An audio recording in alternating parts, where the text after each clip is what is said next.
गोविन्द नमो नमः श्रीकृष्णाय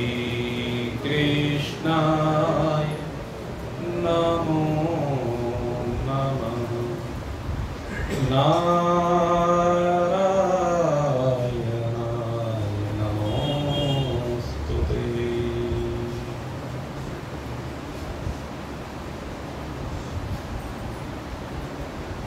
आज एक बड़े ही दिव्य दिवस पर अपने जीवन की यात्रा को निर्विघ्न परमात्मा के साथ एक रूप करने के लिए सबके द्वारा पूज्य भगवान विनायक की शरण को ग्रहण करते जिज्ञासु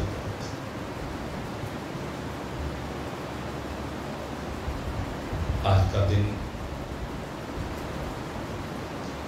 गणेश चतुर्थी के रूप में बड़े हर्षोल्लास के साथ सभी लोग बड़े प्रेम के साथ मना रहे हैं।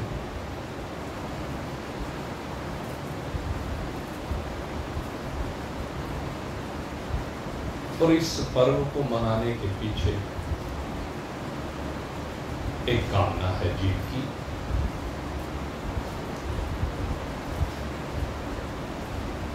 जीवन में जो भी करें वो निर्विघ्न परिपूर्ण होगा। और ये केवल लौकिकता की बात नहीं, अलौकिकता के लिए भी। जहां हम लौकिक बात करते हैं तो वहां तो संसार है और संसार का संग्रह है। और संसार के संग्रह में भी बहुत सी अड़चनें जीवन में आती है भाई। कोई भी कार्य आप कर रहे हैं इस उदर पूर्ति के लिए, तो उसमें भी जीवन में बहुत बाधाएं आती हैं। हमने देखा है, न जाने एक व्यक्ति अपने जीवन में कितने काम बदल देता है या बदलने पड़ते हैं। कोई कोई बिरला होता है जो एक काम से शुरू होता है और सारा जीवन वो उसी को करता रह जाता है। लेकिन अधिकांशतः जो भी कार्य हम करते हैं उन कार्यों में ऐसा नहीं हो सकता कि रुकावटें ना हो, बाधाएं ना आए। बाधा आती है, लेकिन इन बाधाओं को अगर हम दूर करना चाहते हैं तो हमारे यहाँ शास्त्रों में विधान किया एक गणपति अथर्व शीर्ष, ये एक स्रोत है कह लीजिए, सूक्त कह लीजिए, जो भी है। अगर यदि इसका हम पाठ करते हैं, अथर्ववेद से चूंकि इसको लिया गया है, तो अथर्ववेद हमारी इन लौकिक बाधाओं को दूर करने के लिए हमें पाठ बताता है करने के लिए। और आप देख लेना, जो बाबा गणपति के इस पाठ को करता है उसके जीवन के कार्य सहज होते चले जाते हैं, उनकी बाधाएं हटती चली जाती हैं। यही गणपति बाबा की पहचान है। अगर आपको अपने जीवन के अभावों को दूर करना है, बाधाओं को दूर करना है, किसी भी कार्य में अड़चन आ रही हो, जो जीवन के 4 पुरुषार्थ है ना, उन चारों पुरुषार्थों में किसी में भी अड़चन आ रही हो, धर्म के पथ पर अड़चन आ रही हो तो उन अड़चनों को हटा देते हैं। धर्म का पथ भी भाई कोई सामान्य पथ नहीं है। इस पथ पर जो आगे बढ़ते हैं ना, कोई कल्पना भी नहीं कर सकता कि बुढ़ापे में जब शरीर की यात्रा परिपूर्ण होने को हो तो उस समय कौन सा संकट सामने आ जाए कोई भरोसा नहीं है। किसी को शरीर को लेकर आ जाता है, किसी को इस शरीर के लिए 2 रोटी का अर्जन करने तक में समस्या आ जाती है। और भाई कोई प्रसिद्ध भी है, बहुत बढ़िया यात्रा चल रही है, मान सम्मान भी है, प्रतिष्ठा भी है, वैभव भी है, लेकिन ये सब कुछ होने के उपरांत भी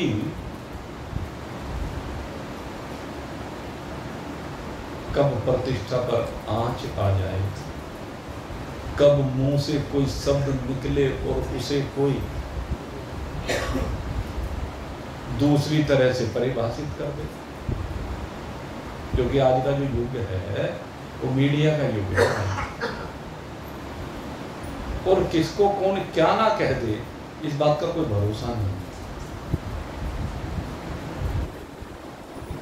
संत मोरारी बाबू, अब देखो वृद्धावस्था चल रही है, यात्रा का आखिरी दौर ही तो चल रहा है, और उस आखिरी दौर में कितनी उंगलियां बहुत से लोग उनके ऊपर उठा रहे हैं, विचार करें। और अभी 1-2 साल से प्रसिद्ध हुए भाई, और इतनी प्रसिद्धि पाई कि शायद 1-2 साल में जितनी प्रसिद्धि उनको मिली इतनी आज तक शायद किसी भी गुरु का मिली। प्रेमानंद जी महाराज। लेकिन संतों की भी राजनीतियां हैं। रामभद्राचार्य जी, आप चिंतन कीजिए, जिन्होंने गवाही दी कोर्ट में नेत्रहीन होने के बावजूद, उनके ऊपर भी कटाक्ष किए जाते हैं। हमने देखा स्वामी स्वरूपानंद जी महाराज, अंतिम समय में दुष्टों ने कितना अनर्थ किया।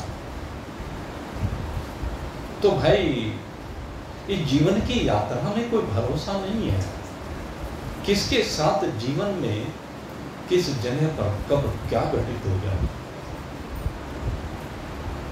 इसलिए कहते हैं बाबा गणपति के आशय को ग्रहण करें और जरा सिर को झुका करके चढ़ने की आदत बना। जो पहले ही झुका हुआ है उसे और क्या झुकाएगा कोई? झुकाया तो उसे जाता है जो अकड़ा हुआ है, और जो अकड़ा हुआ है वही असुर है। ये तो कहा दंभ, गर्व, अहंकार आसुरी लक्षण बताए हैं। और वह कहावत है, अकड़ना तो मुर्दे की पहचान है। जो मर चुका है, जिसका ईमान मर चुका है, वो मुर्दा ही तो है। तो भगवान यहां पर जो चर्चा कर रहे हैं वो यही चर्चा तो कर रहे हैं। इस ईमान को बचाना है, वो धर्म का पथ है जिस पर चल करके ईमान बचता है। तो जीवन का पहला पुरुषार्थ धर्म है। पथ भले ही ककरीला, पथरीला, कटीला हो, लेकिन अगर राम नाम का आश्रय ले रखा है तो वो भी बड़ा सरल पथ हो जाता है, सहज पथ हो जाता है, कोमल पथ हो जाता है। भगवान के आश्रय से सारी बाधाएं हट जाती हैं। समुद्र एक छोटे से गड्ढे के समान हो जाता है।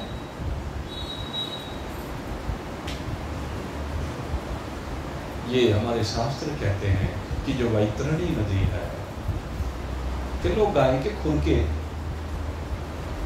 द्वारा जो गड्ढा बनता है बरसात में जमीन में, कहने लगे वो वैतरणी नदी ऐसी हो जाती है उसके लिए, जो धर्म के पथ पर चलने वाला है। अब उसको तो पार करने में कोई दिक्कत नहीं है।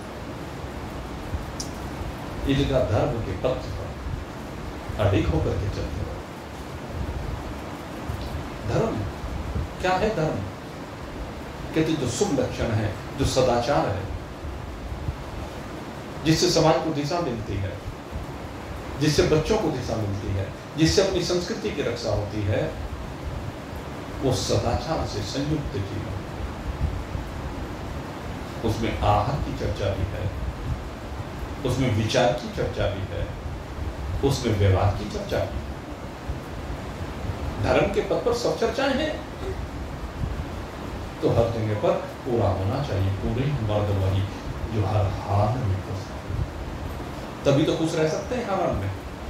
अगर सदा हम धर्म के पद पर चलेंगे तो अधर्म कहां से हमारे बीच में आ जाएगा? अधर्म हमारे सामने आ भी गया तो उसे हटना पड़ेगा। अंधकार कितना ही घना क्यों ना आ जाए, लेकिन सूर्य के प्रकाश के सामने उसे हटना ही पड़ता है। ये विशेषता है। धर्म तो सूर्य का प्रकाश है भाई, चमकता हुआ सितारा है भाई।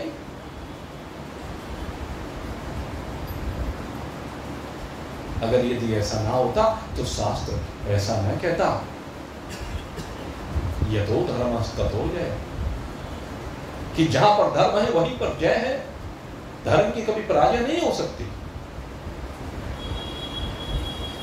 ये धर्म का पथ क्योंकि भगवान से संयुक्त है। ये धर्म का पथ जिसने भगवान का आश्रय लिया है, उसके लिए रास्ते खोलता चला जाता है। और दूसरी बात है, दूसरा जीवन का पुरुषार्थ अर्थ है। ये जो अर्थ है, अर्थ माने संसार। जो जीवन की यात्रा चल रही है, इसमें संसार की सबको आवश्यकता है। क्या साधु, क्या संत गृहस्थी, क्या राजा, क्या रानी, कोई भी हो, संसार की आवश्यकता सबको है। संतों को भी है और गृहस्थियों को भी है, राजा को भी है, फकीर को भी है, रानी को भी है, सबको है। इसके बगैर किसी का काम नहीं चल सकता। चाहे किसी ने वस्त्रों का त्याग कर दिया हो, संपूर्ण भोगों का त्याग कर दिया हो, लेकिन इस उदर में कुछ न कुछ ईंधन तो डालना ही पड़ेगा। सुखदेव मुनि, उनका वैराग्य अद्भुत है। कुछ भी तो संग्रह नहीं है, न कोई तिलक है, न कोई कंठी माला है, न कोई कमंडलू है, और न कोई वस्त्र है तन पर। कोई पहचान नहीं, क्योंकि आजकल विभिन्न पंथों में भिन्न पहचान बना दी गई है। किसी की तिलक से पहचान हो रही है, किसी की माला से पहचान हो रही है। लेकिन जो इन सब सीमाओं से ऊपर उठ गए, वो आता है ना, छाप तिलक सब छीन हो मोसे, मैं ना मिलाई। छाप तिलक सब छूट जाते हैं। ये फलाने संप्रदाय का तिलक इस तरह का होता है, फलाने का इस तरह होता है, फलाने का ऐसे होता है। 100 तरह के तिलक हैं। आप जाएंगे, जिस भी क्षेत्र में जाएंगे, हर तरफ तिलक अलग मिलेगा, हर तरफ माला अलग प्रकार की मिलेगी, हर तरफ का परिधान अलग मिलेगा। लेकिन परमात्मा तो सबका एक ही मिलेगा। हर जगह एक ही बात कहिए कि अपना दिल उस दिलदार से लगाओ। ये तो है, दिलदार से दिल लगाने की बात की जाती है।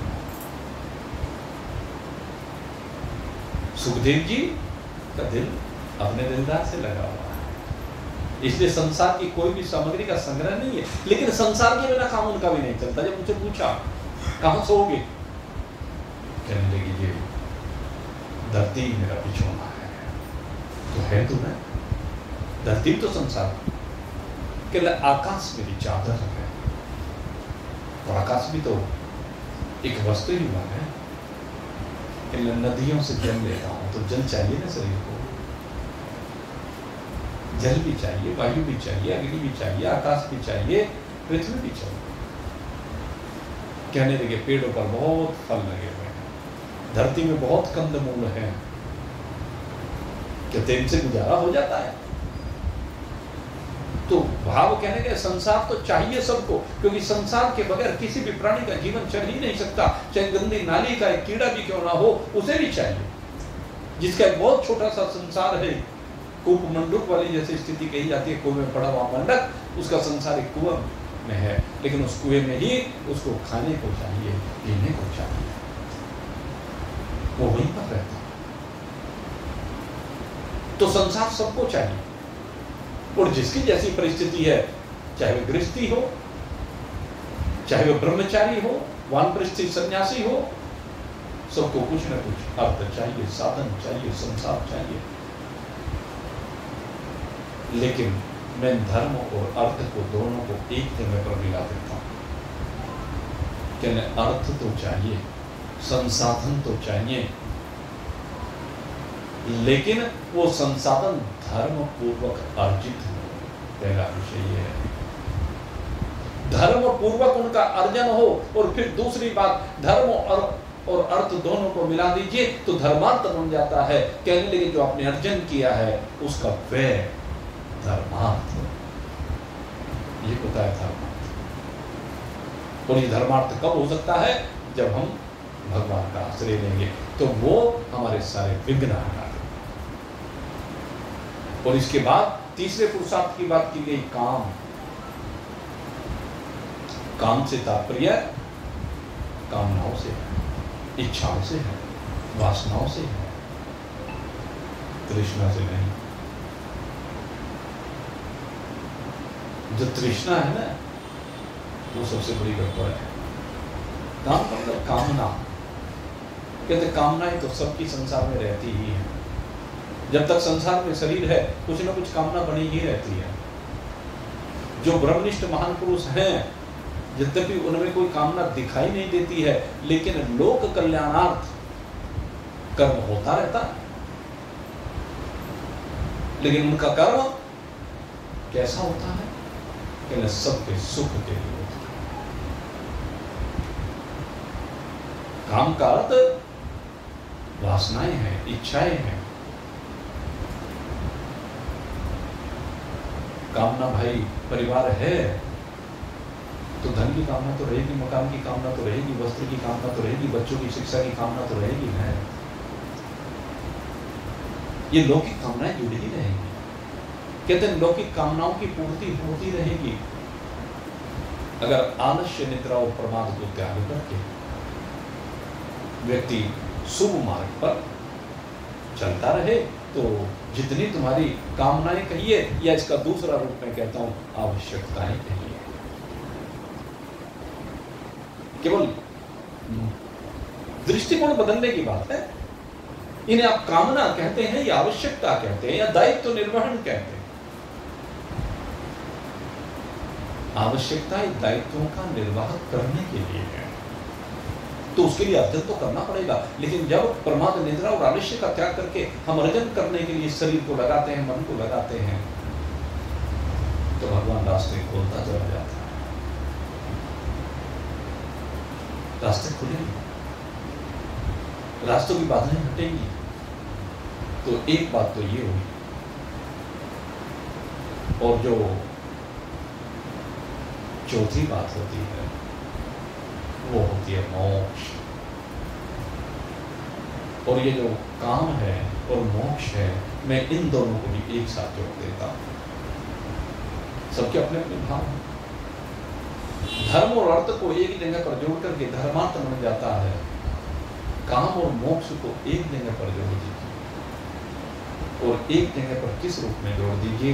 कहने लगे कि जो आप संसार में धर्मार्थ जीवन को जी रहे हैं, उन धर्मार्थ जीवन को जीने वाले सदाचार संयुक्त भगवान के भक्त जो होते हैं उनकी कामना एक ही होती है, और वो कामना केवल मोक्ष की होती है, मुक्ति की होती है, बंधनों से बाहर निकलने की होती है, सुख की होती है, आनंद की होती है, अपने स्वरूप विद्यमानता की होती है।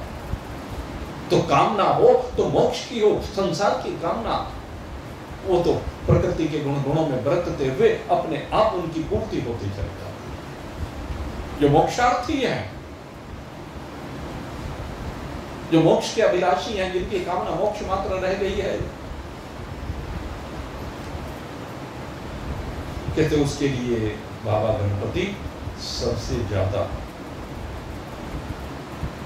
लाभकारी है। ये गणपति बाबा, इनके मंत्र आते हैं, गजाननं भूतगणाधिसेवितं कपित्थजम्बुफलचारुभक्षणं उमासुतं शोकविनाशकारकं नमामि विघ्नेश्वरः, नमामि विघ्नेश्वरः पादपङ्कजम्। ये तो असंख्य गणों से जो पूजित है, असंख्य गणों से क्यों पूजित है? उन्होंने पूजा का कार्य किया, उन्होंने अपने दायित्वों का निर्वहन किया है, ईमानदारी के साथ किया है। उन्होंने अपने हृदय में राम को बैठाया है, और राम को हृदय में बैठाया तो आप जानते हैं गोस्वामी महाराज ने कहा ना, प्रथम पूज्यत नाम, प्रथम पूज्य पद मिल गया उनको, ये नाम के प्रभाव से मिला।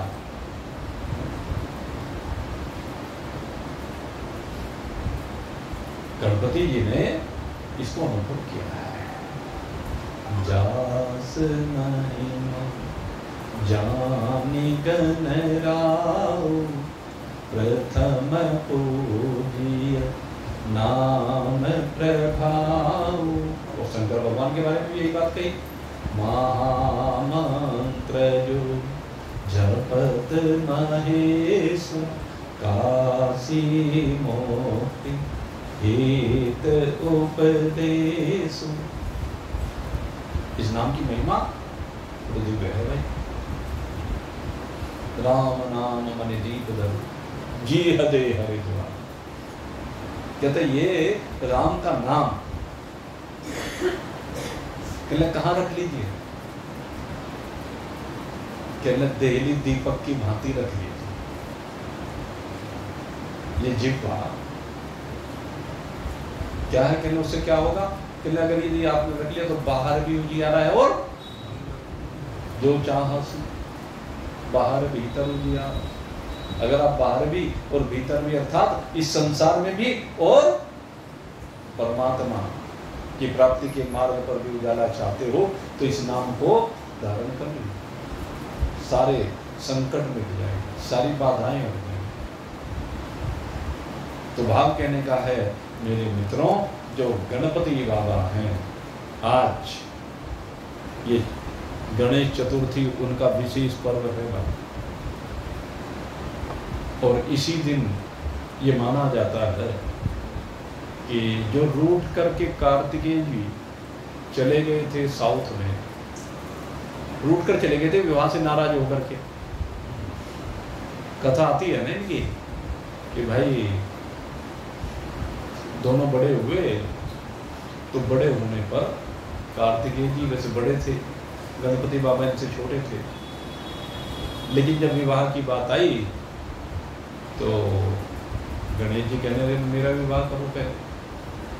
कार्तिक जी कहने लगे नहीं मैं बड़ा हूँ भाई, बड़े से पहले छोटे का थोड़ा ना होता। गणेश जी कहने मैं बुद्धि में बड़ा हूँ, और जो ज्ञानवान होता है वो तो सबसे अधिक पूज्य होता है, सबसे बड़ा होता है, उसकी आयु नहीं देखी जाती। ज्ञानी की कभी आयु नहीं देखती, कौन देखता है ज्ञानी? तो तब विवाद हो गया दोनों में, और जब विवाद हुआ तो भगवान शंकर कहने लगे भाई एक काम करो, दोनों के लिए एक परीक्षा है, जो परीक्षा में सफल हो जाएगा उसी का विवाह पहले कर देंगे। कहने ठीक है, क्या परीक्षा देनी है? कहने लगे इस पृथ्वी की जो पहले परिक्रमा करके आ जाएगा उसी का विवाह कहेगा। कहने लगे ठीक है। कार्तिक जी ने तो भगवान को प्रणाम किया, माता को प्रणाम किया और प्रणाम करके अपने वाहन मयूर पर विराजमान होकर के चल देते हैं। वो तो पृथ्वी की परिक्रमा करने के लिए। अब गणपति बाबा वहीं विराजमान है। भगवान शंकर ने कहा भाई जाओ, वो तो चला गया, तुम भी चले जाओ। कि नहीं, हाँ जाओ। पहले मैं चाहता हूँ किसी भी शुभ कार्य को करने से पूर्व जो अपने पूज्य होते हैं उनका पूजन करके जाना चाहिए, जो कि परंपरा है। हमें लौकिक रूप से सदा अपने जीवन में इस परंपरा को निभाना चाहिए। और देखो भाई, हमने तो महापुरुषों से सुना भी है और देखा भी। आप जब भी अपने घर से निकले, किसी भी काम के लिए निकले, हम तो कहते हैं भाई नारायण नारायण नारायण, 3 बार नारायण नारायण का जाप करते हुए घर से निकले। और अगर यदि 3 बार नारायण का जाप करते हुए निकलोगे, काम हमने तो देखा भाई सफल ही होते देखा है, बात बन जाती है। भगवान के नाम की बड़ी शक्ति होती है, विश्वास की बात। हर काम में सबसे पहले भगवान को लेना, यह नियम की बात है। चाहे कोई भी कार्य हो, हर कार्य भगवान को सबसे पहले रखना चाहिए। तो खैर, यही बात गणपति बाबा ने भगवान भोलेनाथ से कही कि प्रभु मैं चाहता हूं कि पहले अपने पूज्य का पूजन किया। ठीक है भाई, कर लो, हम क्या मना कर रहे हैं। जो तुम्हारे इष्ट है उनका पूजन कर लो। लेकिन मेरे इष्ट तो बस आप ही हैं। आप लोग बैठिए भाई, माता पिता सबसे पहले देव होते हैं, सबसे अधिक पूज्य होते हैं, गुरु भी वही है। माता और पिता से श्रेष्ठ कोई नहीं। अब दोनों को बड़े सुंदर सिंहासन पर विराजित किया और बड़े सुंदर सिंहासन पर विराजित करके अपनी थाली सजा दी भाई, पूजा की। उसमें सब चीजें रखी गई, उसमें दीपक भी रखा गया, उसमें रोली चावल जैसे आप कह देते हैं, हल्दी कह देते हैं, जो भी कहें, कलावा आदि सब चीज जो पंडित जी पूजन कराते हैं जैसे, ऐसे गणपति बाबा ने सब सामग्री, वस्त्र भी, फल भी, फूल भी, मिष्ठान भी, सब चीजें रखी और सब चीजें रख करके भली प्रकार से भगवान शंकर और माता पार्वती का षोडशोपचार पूजन किया। और षोडशोपचार पूजन करने के बाद आप जानते हैं भाई, हमारे प्रथा है, जब पूजन परिपूर्ण हो जाता है तो क्या करते हैं, भगवान की परिक्रमा करते हैं। पंडित जी कराते हैं परिक्रमा, यहीं से प्रारंभ हुई। आपको बताऊं, जब भी आप कोई भी पूजन करेंगे तो पंडित जी हमारे बाद में कहते हैं भाई परिक्रमा कर लीजिए, 7 परिक्रमा कर लीजिए। सामान्यतः कहा जाए अगर यदि कुछ 7 नहीं कर सकता, चलो इस पर चलो एक तो कर ही लो, विधान 7 का है। और हमने तो भाई एक विधान वहां जींद में देखा है। आपको जींद में जब हम भागवत कथा करने के लिए गए भगवान की, तो वहां कुछ ऐसी प्रथा देखी कि वहां जितने लोग आते थे उन्होंने व्यास पीठ की गिन करके 365 परिक्रमा कर। वो क्या काम करते, एक परिक्रमा करते और एक सिक्का, अगली परिक्रमा करते दूसरा सिक्का, तीसरी परिक्रमा करते तीसरा सिक्का। तो इस तरह से कहने लगी जब हम कोई शुभ कार्य करें तो दक्षिणा जरूर होना चाहिए। तो इस तरह से फिर हमने वहां देखा, वहां सिक्कों का ढेर लग गया। उन्होंने बताया, हमें जो वो आयोजक थे तो उन्होंने बताया, तो परिक्रमा तो जितनी कर ले भाई उतनी अच्छी बात है।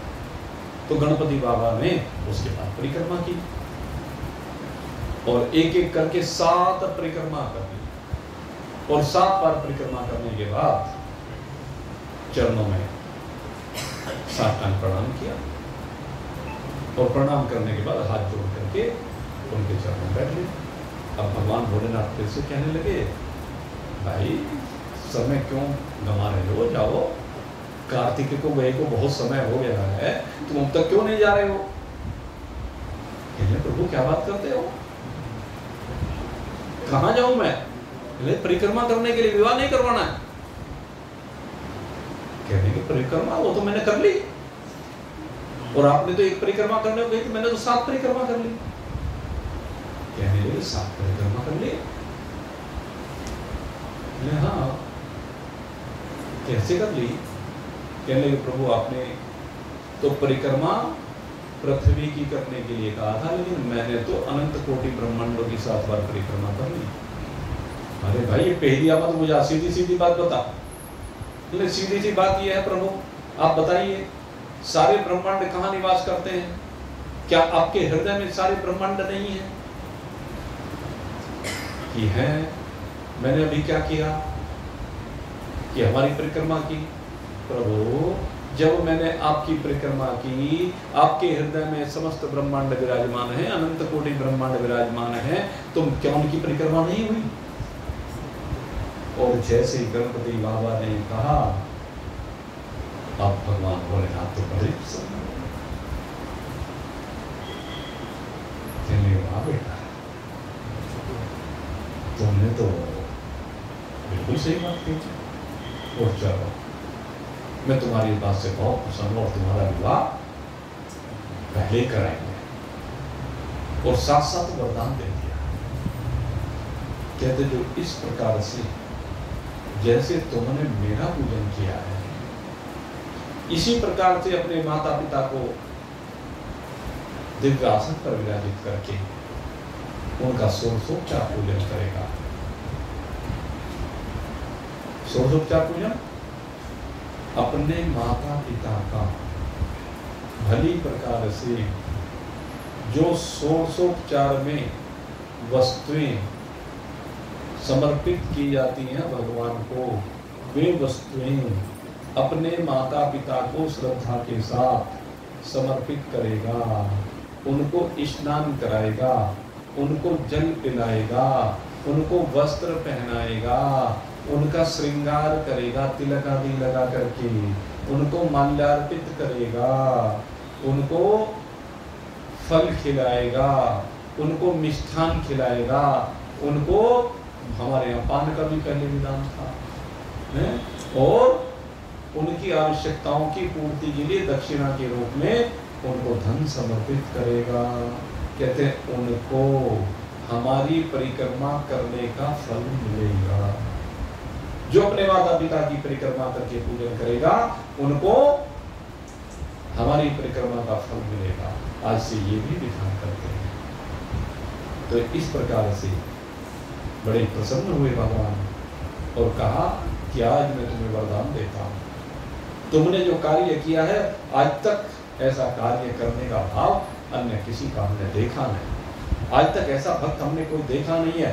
तुम बड़े बुद्धिमान हो, बड़े चतुर हो, इसलिए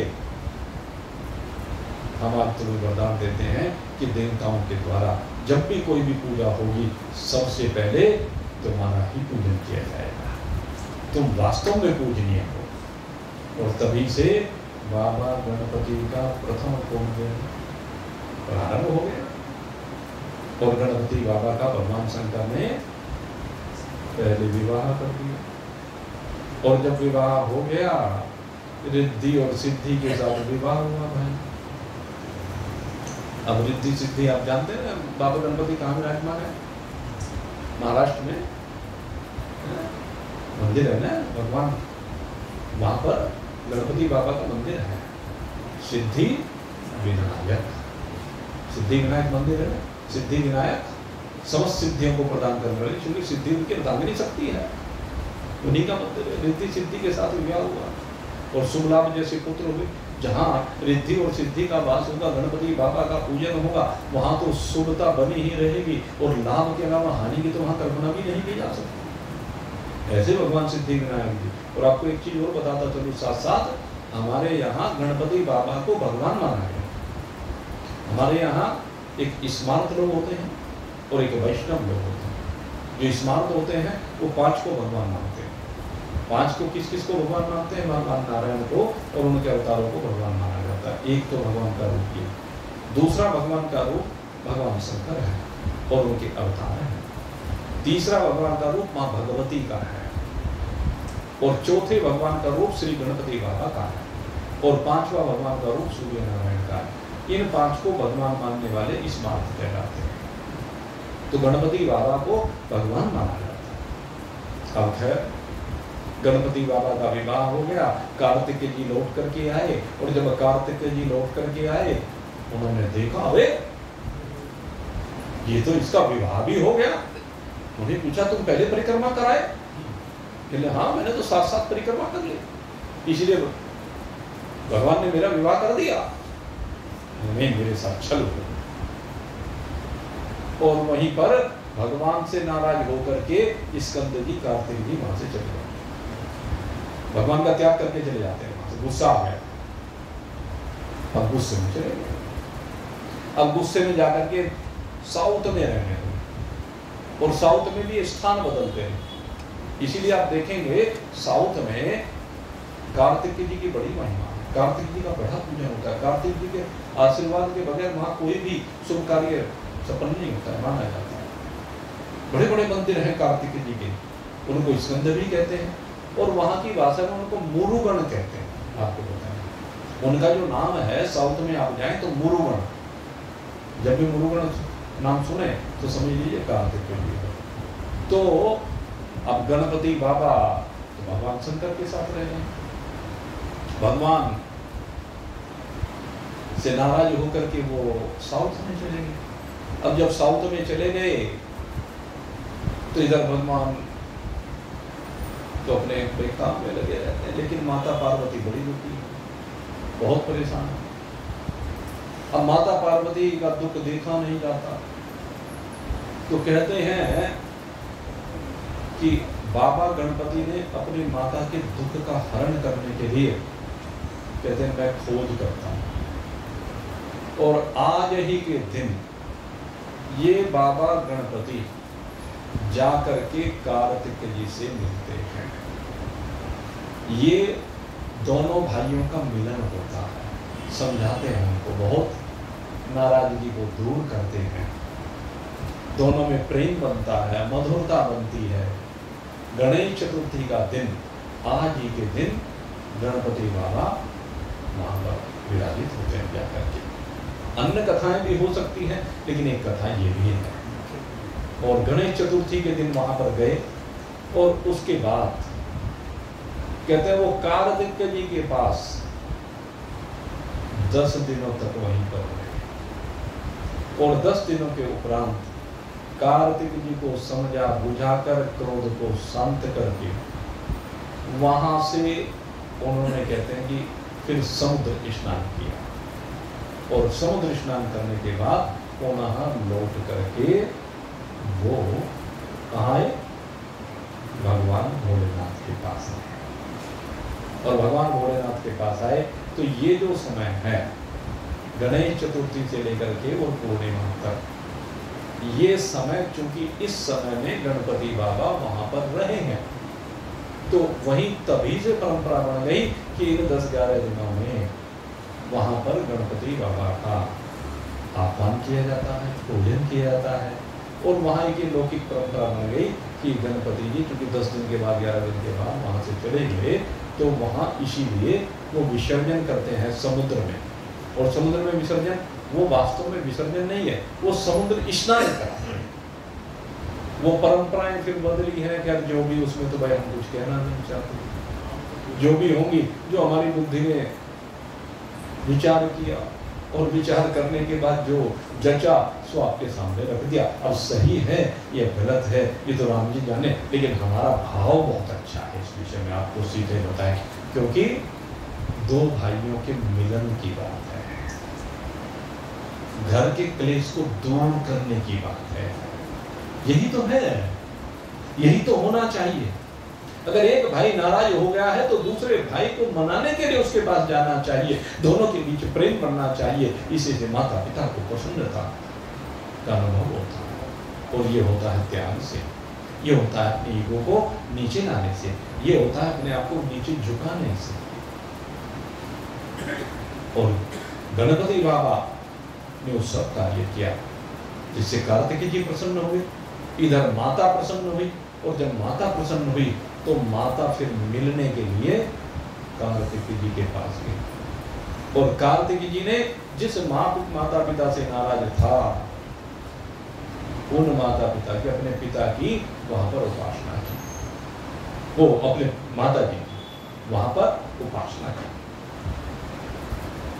वहां पर माता उनके पास रही कुछ दिन, लौट करके फिर आई, और लौट कर आने के बाद अब की बार भगवान शंकर भी कार्तिक जी से मिलने के लिए आकर जाते हैं। और वहां पर जब दोनों जाते हैं तो वहां पर कार्तिक जी ने भी गणपति बाबा की तरह से उनका पूजन किया, और जहां पर पूजन किया वहां पर निवेदन किया कि अब चूंकि मैंने अपना आवास यहीं पर बना लिया है और मैं चाहता हूं कि आप भी अपना आवास यहीं पर बना लें। भगवान भोलेनाथ कहने लगे, बेटा तुम्हारी प्रसन्नता में ही हमारी प्रसन्नता है, इसलिए हम स्थायी रूप से अपना एक स्वरूप यहीं पर स्थापित कर देते हैं। हम यहाँ भी रहेंगे और कैलाश में भी रहेंगे।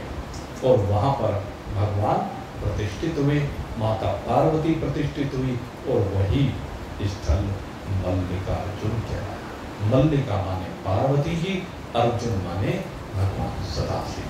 भगवान वहाँ एक ज्योतिर्लिंग के रूप में विराजमान हो गए, और वहीं पर कार्तिक जी भगवान का पूजन करते हैं। तो ये जो पर्व है ना, ये बड़ा दिव्य पर्व है। इसका महत्व आध्यात्मिक भी है, इसका महत्व लौकिक भी है, धार्मिक भी है, व्यवहारिक भी है। हर दृष्टिकोण से अगर इस कथा को हम देखें तो सबके लिए उपयोगी है। काल के इस पर्व पर बाबा गणपति के चरणारविंदों में हम कोटि से नमन करते हुए उनसे प्रार्थना करते हैं कि जितने भी भक्त प्रभु आपकी उपासना कर रहे हैं, आपको नमन कर रहे हैं, आपका ध्यान कर रहे हैं, जिस प्रकार से भी आपको स्मरण कर रहे हों, हे प्रभु उनके ऊपर कृपा करना, और उनके परिवारों में समस्त द्वेष की भावना का विनाश करते हुए वो मातृत्व विशाल वाही, जो मंगलाचरण होता है ना हमारे, कि हमारे बीच में कोई भी द्वेष ना है, हमारे बीच में केवल प्रेम रहे। गणपति बाबा से यही प्रार्थना करते हैं कि प्रेम सबका सबके साथ सदा बना रहे। इन्हीं शुभकामनाओं के साथ बाबा गणपति को आज इस गणेश चतुर्थी पर कोटि शहर नमन करते हुए यहीं पर वाणी को विश्राम देते हैं। वक्रतुंड महाकाय सूर्यकोटि समप्रभा निर्विघ्नं कुरु मे देव सर्वकार्येषु सर्वदा। बोली भगवान गणपति महाराज की, बोली सच्चिदानंद